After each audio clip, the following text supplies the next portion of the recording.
precisa ser recuperado, você tem que estudar a parte óssea, a vascularização, os aspectos genéticos desse indivíduo, a idade dele. Começa a ter um monte de coisas que impactam diretamente ali no funcionamento das células. Bom, seguindo esse raciocínio, puxando essa informação,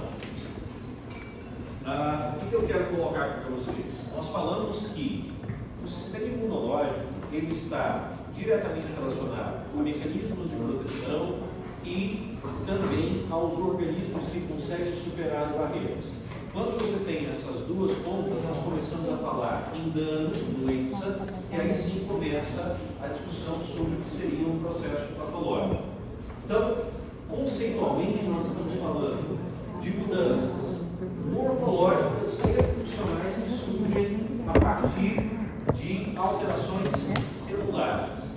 Quando eu falo em alteração celular, lembra lá daquela biologia básica. O que eu tenho em uma célula do ponto de vista mais simples? Membrana externa, organelas internas. O que essa célula mais produz o tempo todo? O que a célula está produzindo o tempo todo que vai determinar suas características? Proteínas. Vai expressar genes e produzir proteínas o tempo todo. Então, quando eu quero entender, por exemplo, por que uma célula se divide durante toda a nossa vida e um tecido sofre regeneração, eu tenho que olhar para quem? Para genes que permitem isso. Quando eu tenho tecidos que não conseguem sobreviver a determinada condição, não são repostos, onde está a explicação para essa célula não sofrer uma regeneração? Também na estrutura genética. E aí, qual é a relação dessa informação que eu tenho, que eu apresentei aqui, com o que eu coloquei aqui na lousa? Olha, você tem danos, esses danos são causados em parte pelo sistema imune, em parte pelos patógenos que estão à nossa volta. Essa alteração imunológica e provocada pelos patógenos acaba mudando o padrão de funcionamento das minhas células. E essas células, ao longo do tempo, elas mudam, elas se adaptam. Quando eu falei para vocês o que elas produzem, elas podem produzir várias proteínas ali, por exemplo, e sofrer um aumento de volume, ou o contrário disso, diminuir volume. Ela pode mudar a forma, tá? Então, ao longo do tempo, à medida que você tem dano, as células podem sofrer várias alterações.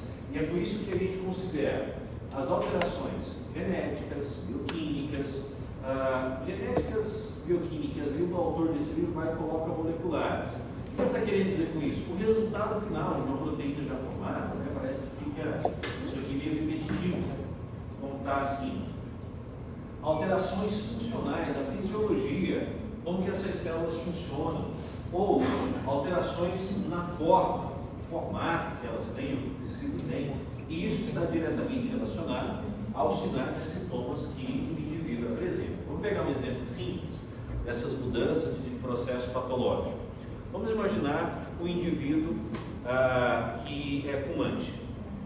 Esse indivíduo fumante, quando ele tem o hábito de fumar, o que ele está fazendo? Ele está mandando ali no seu trato respiratório uma quantidade gigantesca de agentes químicos diversos, massa quente, entre outras coisas.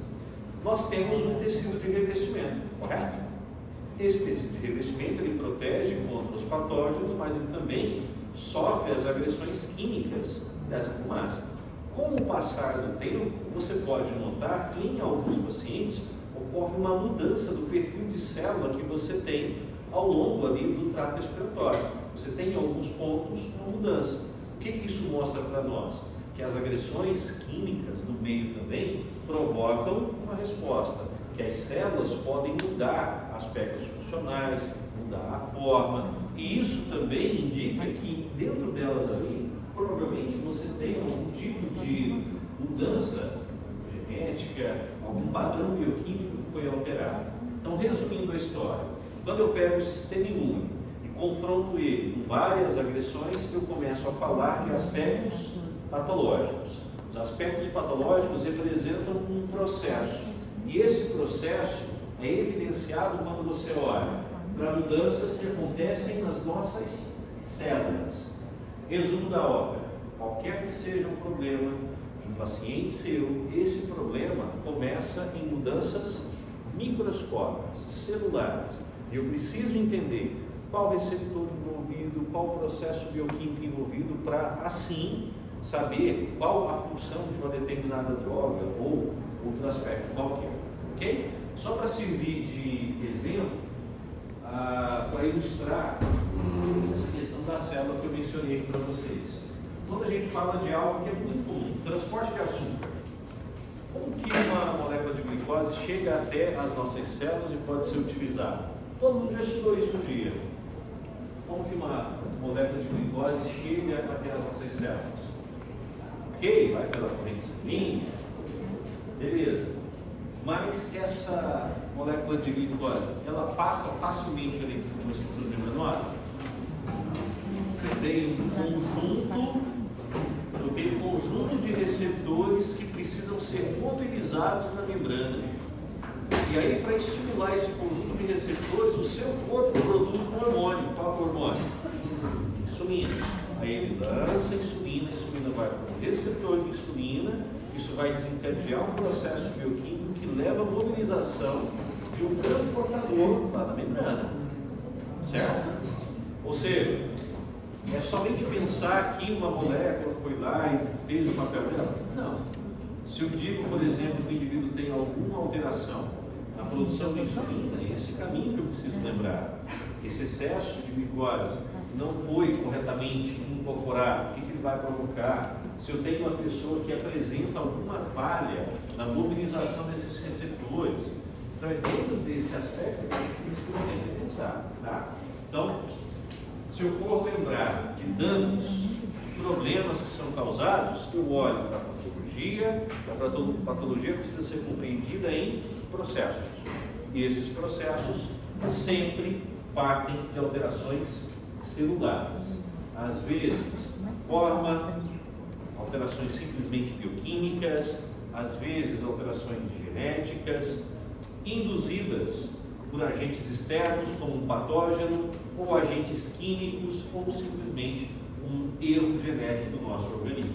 Ok?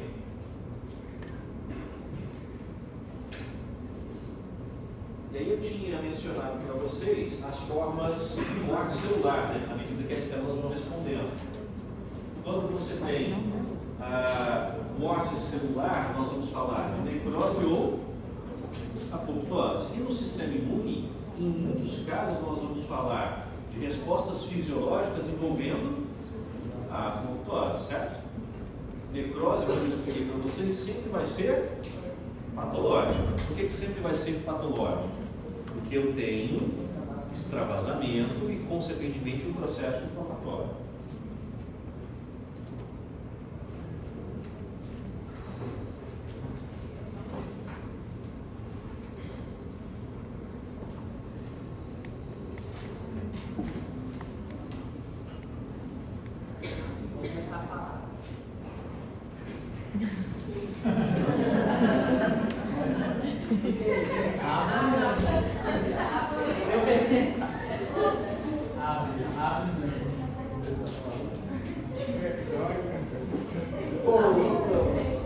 Tinha que ser o Hudson.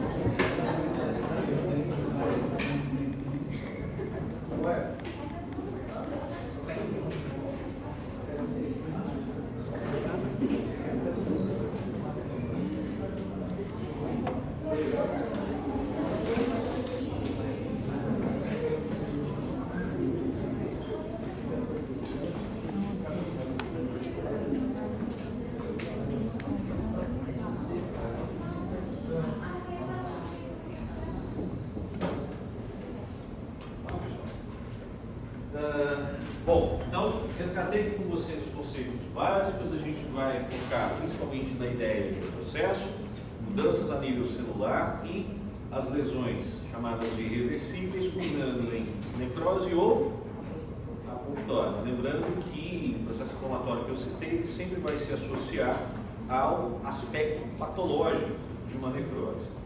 Do ponto de vista mais simples, o que leva uma célula a perder completamente as suas estruturas ali, seria uma mudança inicialmente desencadeada a partir de uma diminuição do fluxo de oxigênio, por exemplo, e também substâncias químicas que podem interferir em alguma rota importante para a célula, como, por exemplo, algum composto químico que seja capaz de bloquear a atividade mitocondrial. Tá? Mais adiante, a gente vai voltar nesses aspectos patológicos. Aqui, eles apareceram para trazer uma informação que é: quando eu penso em agressão, eu não posso esquecer que parte da agressão é causada por quem? O seu próprio sistema imune, tá? Respondendo a alterações próprias ou aos patógenos. Então, os danos ali, eles conseguem trazer um pouquinho daquilo que é a característica do próprio sistema imunológico. Para fechar as aulas dessa semana, eu preciso compartilhar com vocês algumas informações que vão desde a caracterização das formas de imunidade, depois uma característica principal das células que nós temos, aquelas que são mais comumente encontradas, e no final os tecidos linfóides. Então seria começar falando um pouquinho fazendo uma introdução rápida sobre essas estruturas celulares, falando de algumas definições e a gente vai trabalhando aos poucos, tá? Muito bem. Células do sistema imune. Primeira separação, nós já sabemos como ela é feita.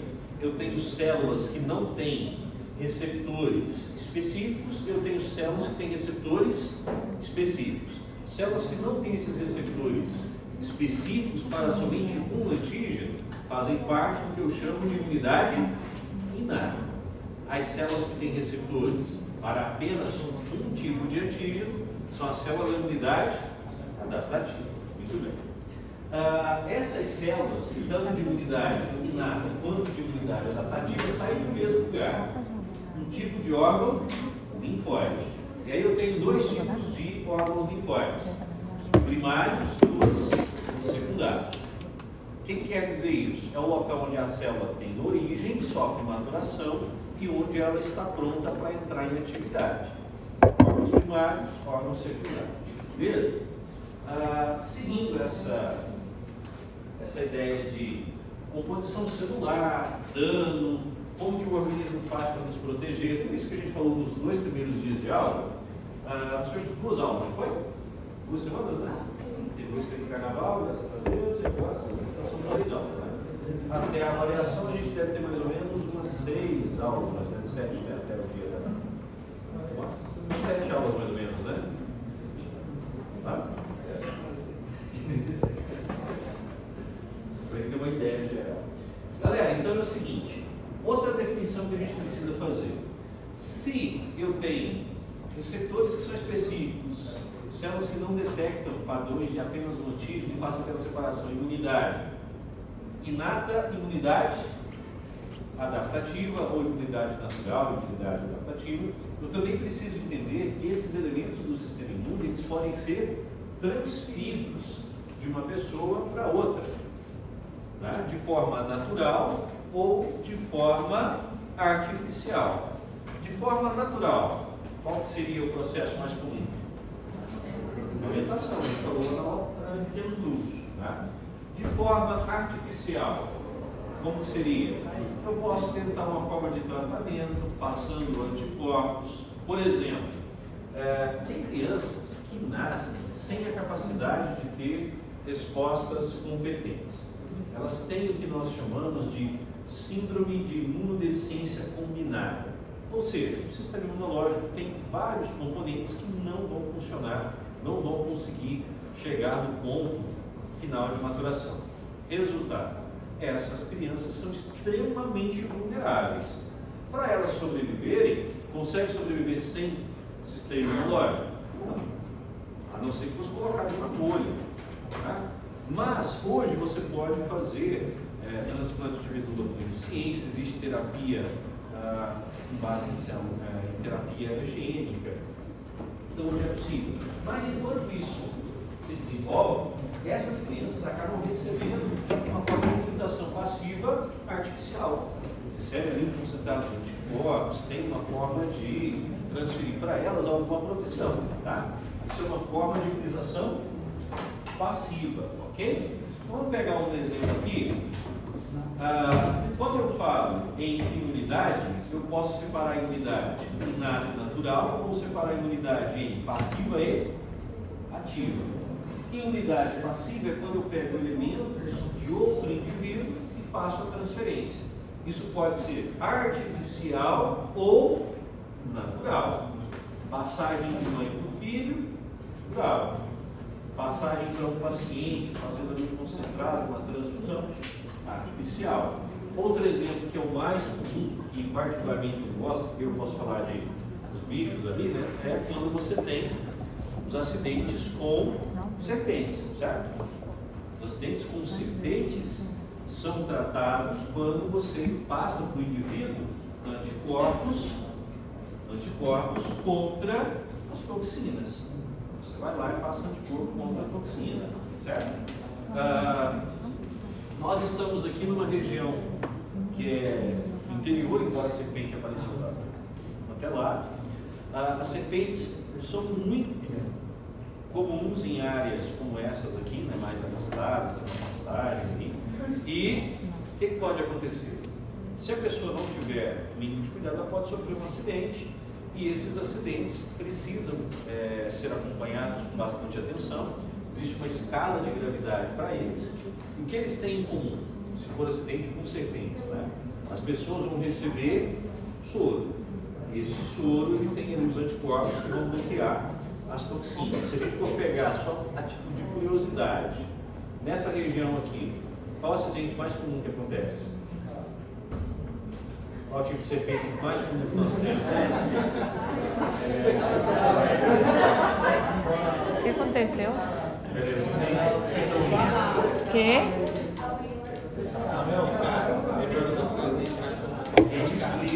Uai, não entendi também.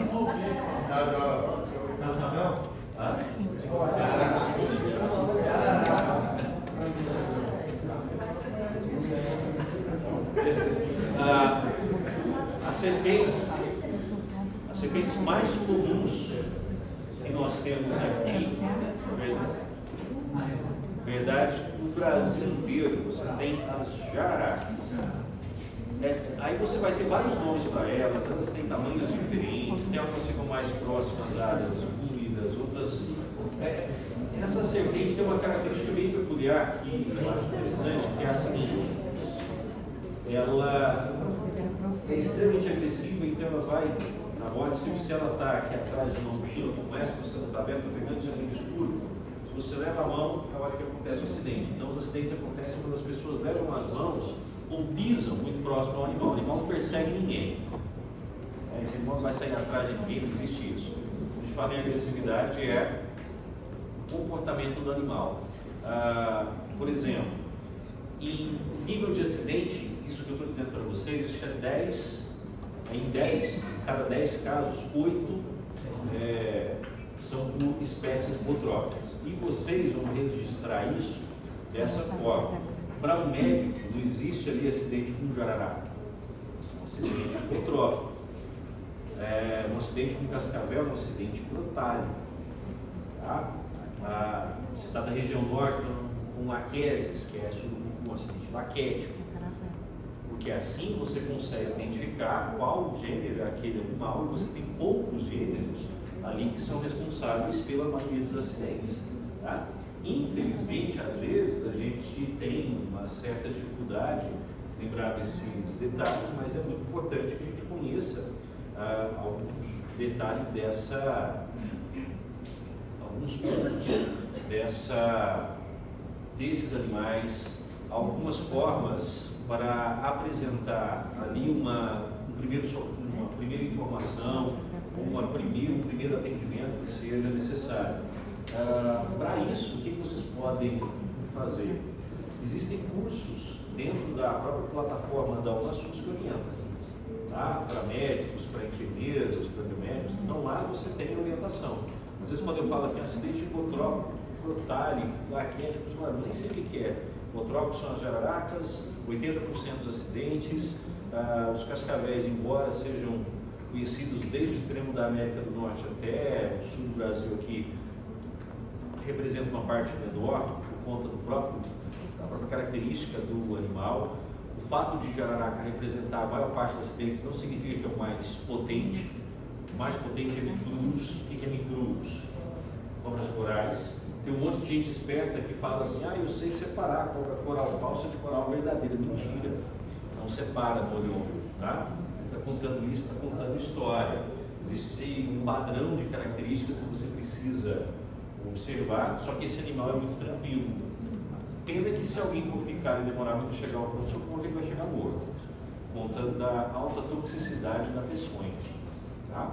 Então você tem vários aspectos que podem ser incorporados à aula que nós estamos desenvolvendo aqui.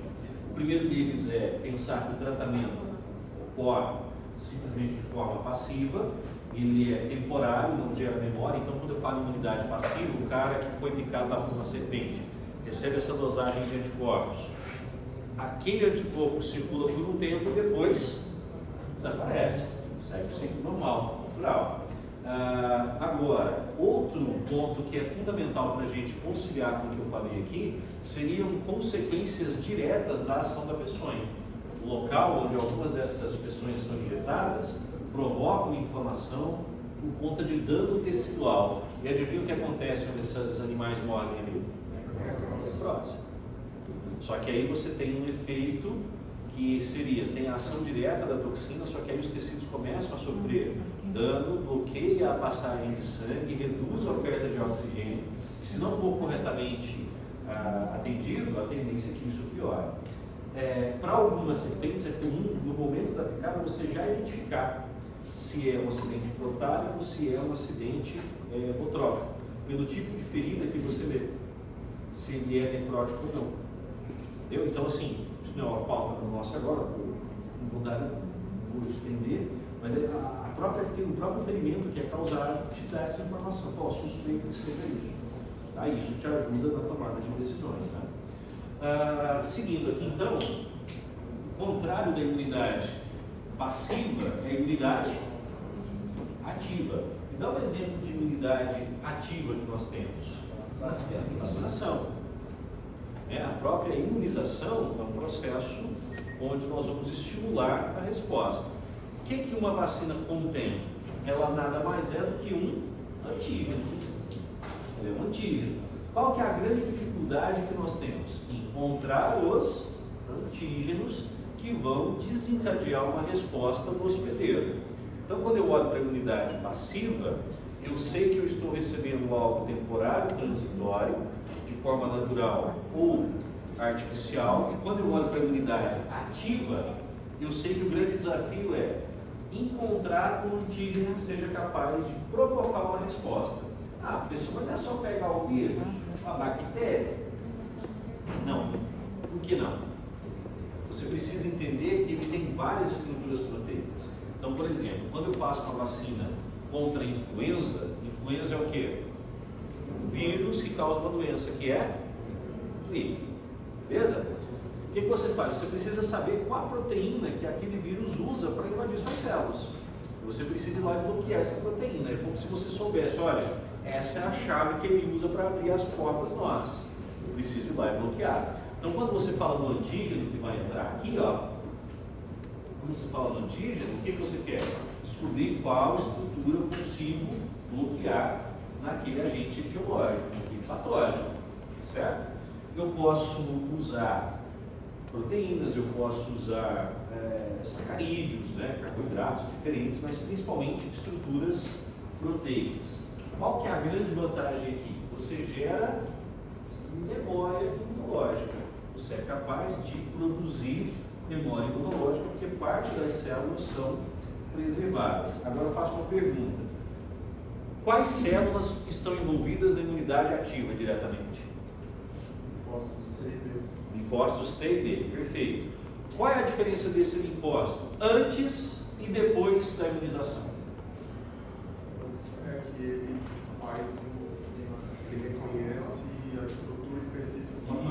ele reconhece o antígeno. Se a gente olhar para a célula, o que mudou nessa célula? O que ela tem de diferente agora? Eu falei para vocês o seguinte: o que faz as células mudarem à medida que o tempo passa? Essa mudança ela é sempre genética. A célula que foi ativada, ela expressa genes que as outras não. Então eu vou ativar algum gene relacionado ao sistema imunológico que outras células não conseguem expressar, ok? Então, por que isso é importante? Porque preservando uma parte dessas células, eu consigo responder contra esse antígeno, mesmo que eu não esteja infectado e mesmo que isso aconteça tempos depois, certo? Então, resumindo a história, quando você fala de imunidade, você pode pensar tanto em imunidade ativa como imunidade passiva. Se pensamos em imunidade ativa, o grande desafio é encontrar os antígenos corretos. Quais antígenos eu preciso detectar, certo? Quais antígenos são esses? Aqueles que são necessários para o patógeno. O que é um antígeno? É uma proteína inteira? Não. Um pedacinho de uma proteína, um pedacinho de um carboidrato, mas principalmente os antígenos proteicos.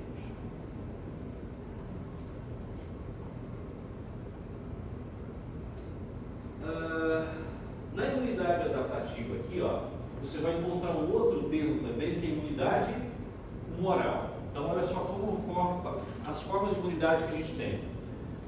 Quando eu falo para você imunidade inata, o que você tem que lembrar? Rápida ação, barreiras físicas, fagócitos, sem memória, certo? Se eu falo imunidade adaptativa, você lembra de memória, dos linfócitos, beleza? Beleza. Outro termo, imunidade humoral, o que significa? Na imunidade humoral, eu não tenho a interação direta entre uma célula minha de defesa e um alvo. Eu tenho uma molécula circulante. Então é assim, presta atenção. Imagina um linfócito B, o que ele vai fazer? Ele produz anticorpos. Esse anticorpo vai em direção ao alvo. Quem que está interagindo com o alvo? O anticorpo. Toda vez que você tem essas moléculas interagindo com os alvos, você tem o que nós chamamos de imunidade humoral. Então, quando você fala em imunidade humoral, eu tenho moléculas que foram produzidas e essas moléculas chegam até os alvos. Claro para todo mundo? Então, se a imunidade inata é barreira física, são os fagócitos, beleza, tranquilo, fácil. Se a imunidade adaptativa, eu vou lembrar de linfócitos, eu vou lembrar de memória, eu vou lembrar de ativação de determinadas células, beleza. Se eu falo em imunidade humoral, é uma forma de imunidade adaptativa, por exemplo. Não que seja só a imunidade adaptativa, né? Mas é uma forma de pensarmos na ação dos anticorpos. Os anticorpos são produzidos e liberados. Então vem aquela perguntinha clássica. Se eu falo que é o anticorpo que está combatendo, eu estou falando que é imunidade humoral. Se eu falo que é uma célula, um linfócito que está combatendo diretamente, eu estou falando que é imunidade celular. Então nós temos três confrontos. A imunidade é imunidade inata versus imunidade adaptativa. Imunidade ativa versus imunidade passiva. Imunidade celular versus imunidade humoral. Ok? Ficou claro para todo mundo isso? Agora sim.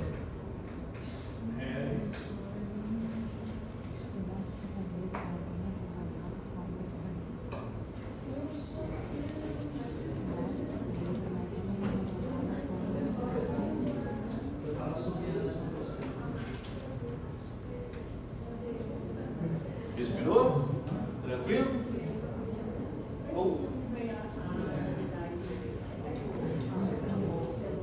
Celular? Pessoal, talvez a dúvida da colega seja de hoje. Só vamos lá de novo. Por favor. Imunidade celular. Você tem um linfócito, por exemplo, interagindo diretamente com uma célula-alvo. Tem uma célula infectada, alguma coisa está destruindo ela. Isso é o que nós chamamos de imunidade celular. Agora, tem outros casos que o seu organismo ele produz um anticorpo as células produzem o anticorpo, libera ele. Quem vai até o patógeno, quem vai até o seu alvo é o anticorpo. O anticorpo é só uma proteína que está sendo produzida e liberada. É como se eu estivesse lançando uma bala, lançando uma pedra contra um determinado alvo. Então, se você não tem a participação direta de célula com o alvo, você está falando de imunidade moral. Se você tem aqui uma célula mediando o contato com o alvo, aí você tem o que nós chamamos de imunidade celular. Ok? Isso, exatamente. Pessoal, agora, pois não. Tem como você estimular essa imunidade moral? Uma criança que tem problema e aí você. A própria imunização da imunidade ativa leva à produção de anticorpos. Então você está vacinando a criança contra hemófilos, por exemplo. Um tipo de bactéria. Você leva essa produção de anticorpos. Legal. Agora vem uma pergunta que é a mais importante, pessoal. Vamos lá para todo mundo o contraponto, né? Uma vez a outra. Não seguir, na prática, todas são a mesma imunidade. São pequenas diferenças que a gente precisa destacar. Agora vem a pergunta mais importante. Quando eu tenho imunidade moral e quando eu tenho imunidade celular? Presta atenção. Se eu tenho uma bactéria que está circulando ali, fora das células, em algum espaço, o que eu tenho? Como que eu vou eliminar esse micro-organismo? Imunidade moral. Eu produzi um anticorpo e vou eliminar. Ou seja, eliminação de micro-organismos extracelulares. O que eu estou dizendo para vocês? Quando um patógeno entra no seu corpo, existem dois caminhos possíveis para ele. Ou ele vai ficar passeando e vai aderir a uma superfície de tecido, ou ele vai entrar em uma célula. Se ele está fora das células, você produz anticorpos, os anticorpos marcam e ajudam a eliminar. Se ele entra em uma célula, você tem linfócitos que são ativados, macrófagos que são ativados ali, e você vai matar micro-organismos que estão hospedados dentro dessas células, parasitos intracelulares, certo? Então, você pode tanto induzir um fagócito a eliminar uma célula com um patógeno que foi fagocitado, ou um processo natural desse patógeno de entrar dentro das células. Então, a pergunta importante aqui, repetindo, seria: se eu tenho patógenos que estão passeando por ali, eu tenho a produção de anticorpos contra eles. Essa forma de imunidade é chamada de imunidade moral. Se eu tenho patógenos que entram dentro das células por seus caminhos naturais ou por terem sido fagocitados, você tem imunidade celular. Beleza? No sepse, quem mais é a imunidade moral? Não. Durante um quadro tipo de sepse, o que você tem? Existe um antígeno principal que é o componente da parede celular de bactéria gram-negativa, e isso vai estimular a liberação de citocinas por várias células do sistema imune. Então o problema não é produzir anticorpos, você pode até ter produzido anticorpos contra aquele microorganismo, mas o problema principal é o excesso, é a quantidade de citocinas que estão sendo liberadas. E aí o caos do organismo, a falência múltipla do organismo, se dá em função do excesso de citocinas. Dúvidas, galera? O pessoal saindo aqui, está acontecendo alguma coisa? Certo? Normal?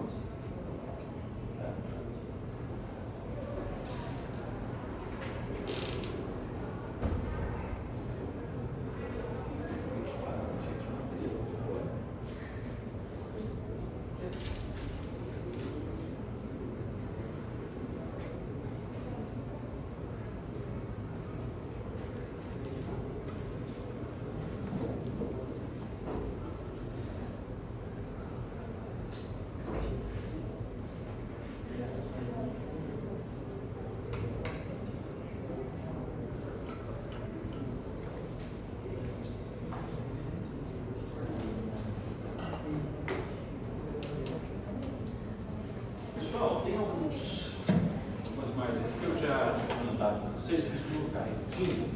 Vou falar um pouquinho agora das características das células, tá? Dúvidas sobre o que eu falei de definições? Está tranquilo? Vamos segue o jogo. Leucócito. O que significa leucócito?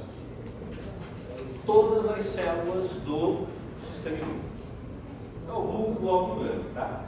A gente precisa separar essas células observando a forma do núcleo e a presença de grânulos no citoplasma.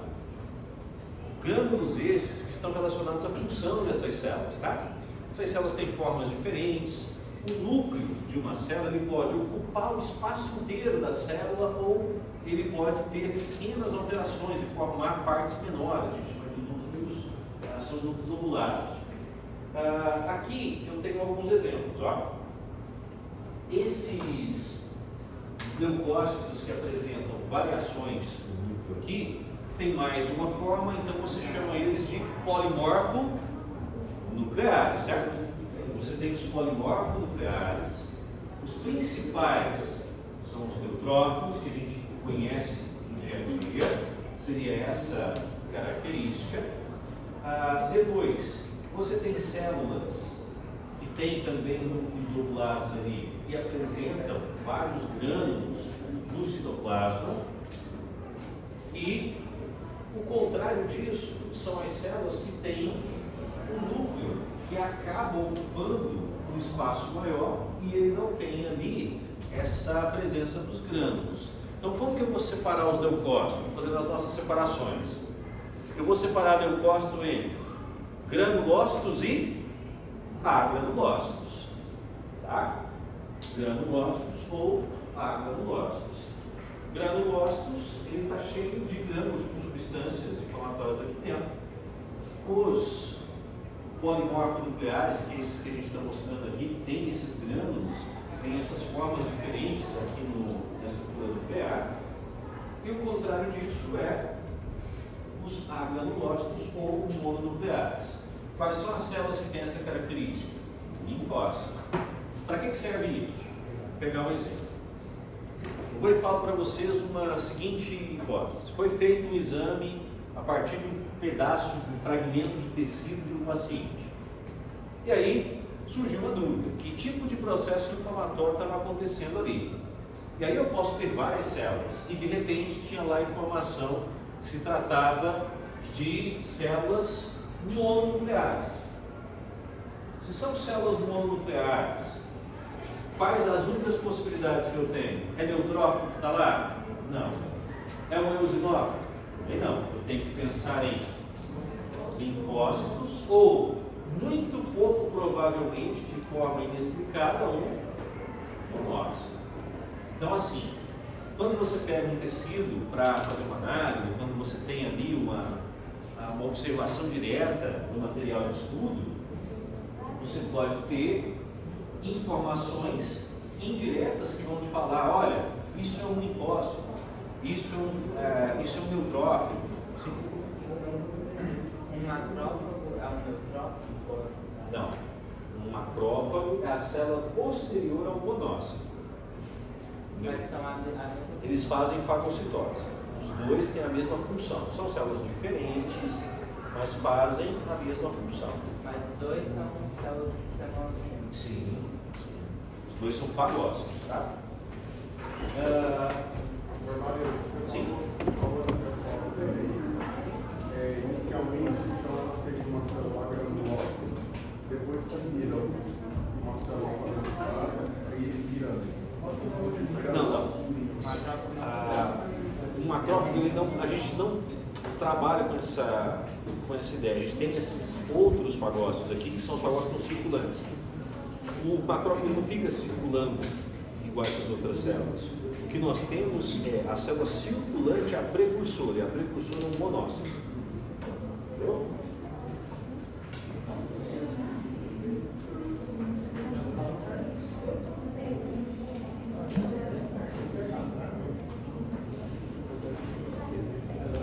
Esses leucócitos aqui, pessoal,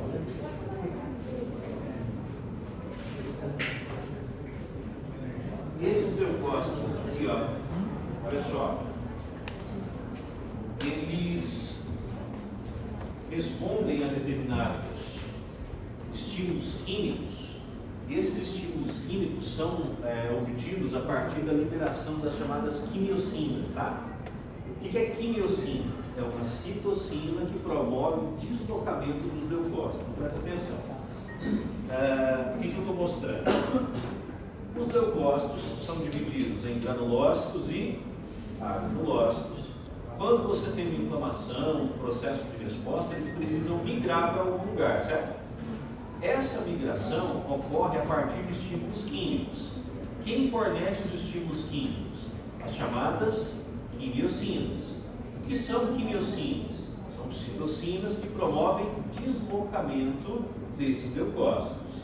Quando o leucócito vai em direção a um local de inflamação, ele precisa atravessar um vaso sanguíneo. Então, nessa figura aqui eu teria um vaso sanguíneo, tá? Um vaso sanguíneo e um leucócito recebendo esse estímulo. Ele vai atravessar a parede desse vaso sanguíneo. E aí tem um nome para esse movimento. Quando o leucócito atravessa essa parede, qual que é o nome que nós damos? Isso aqui, ó. Quando o leucócito sai da circulação, ele está executando o que nós chamamos de diapedese. Ok? Então, seguindo a sequência de conceitos que a gente apresentou aqui. Primeiro, as formas de imunidade. Antes, né? Falei dos aspectos doentios, né? Necrose versus apoptose. Imunidade inata versus imunidade adaptativa. Imunidade ativa versus imunidade passiva. Depois, eu falei sobre imunidade humoral versus imunidade celular. Depois o leucócito, qual foi a divisão? Granulócitos ou agranulócitos. E agora, o que nós estamos colocando aqui? Esses leucócitos que precisam chegar até o local de inflamação, quando eles saem, eles estão fazendo o que nós chamamos de diapedese. Ok? Eles obedecem sinais químicos e quem promove esse deslocamento são as nossas quimiocinas. Ok? Promovem o deslocamento desses leucócitos. Não, são moléculas proteicas que todas as células nossas podem produzir, especialmente as células de defesa, são as citocinas. Não, tem um monte delas. Quimicamente elas são parecidas, mas elas têm sequências diferentes, certos pontos e fazem papéis diferentes. Dúvidas até aqui, galera? Tranquilo?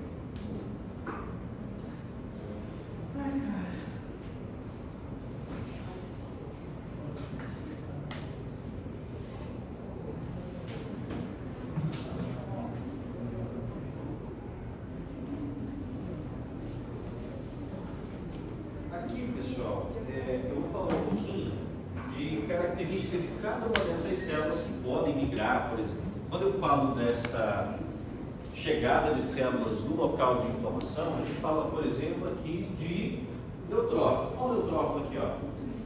Ele parece aquele que eu mostrei aqui no início da apresentação, ó. Esse aqui, essa aqui seria a ideia geral dele, uma animaçãozinha, uma figurinha, e aqui uma foto de uma lâmina, ó.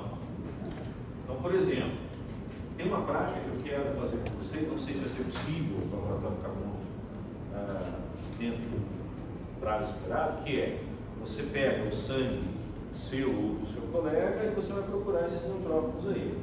E aí, como que a gente faz para identificá-los? Você tem que olhar o quê? Núcleo. O que esse núcleo aqui indica? Que é um polimorfo nuclear. Qual que é o polimorfo nuclear que tem esse aspecto trinucleado ali? Neutrófilo. Certo? Bom, produzidos na medula óssea, que novidade, hein? Igualzinho todas as outras. Migram rapidamente para os locais de infecção. O núcleo é segmentado, ele tem de 3 a 5 lóbulos conectados, e é por isso que eu chamo ele de polimorfo nuclear. A população mais abundante que eu tenho de leucócitos e o tempo em que eles permanecem ativos é esse aqui, ó, de 1 a 2 dias. Por isso que quando você tem lá o seu paciente, você pede aquele exame clássico, atrás dá um hemograma. Ele vai te mostrando o que acontece na sua vida dia a dia. Ah, fui infectado. Ah, tive uma disfunção nutricional. O que acontece com o seu corpo pode ser refletido aqui. Tá? Eu tenho a principal função dele, que é a fagocitose. Ele faz ali a fagocitose. O que significa essa sigla aqui? Já falei para vocês em sala de aula, está só abreviado. São as células tronco, aquilo que vem lá da medula é hematopoético. Então, células tronco hematopoéticas de medula óssea. Beleza? Aqui ó, tem um número aproximado da quantidade de neutrófilos que um humano adulto produz em um dia. Ó. 10 elevado a 10ª potência. Seguindo aqui,